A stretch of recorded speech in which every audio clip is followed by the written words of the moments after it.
what's up mga idol? Nandito po ako ngayon sa Zamboanga del Norte sa Rizal. Part po ng Dapitan mga idol. Kung makikita nyo, itong nasa likod ko ay ito po ay prutas po to mga idol. Prutas. Alam nyo kung anong klaseng prutas to? Ito po ang tinatawag na kakao. Ito po yung ginagawa na chocolate mga idol.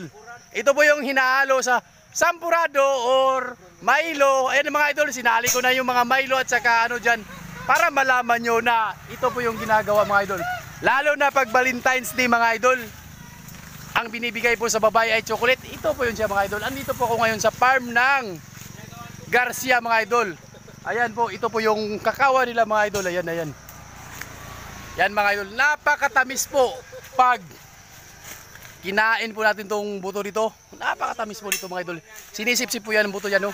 Para po ano, para po siyang ano, langka yun mga idol. Ito po yung kakao ha. Tandaan nyo, ito po yung kakao.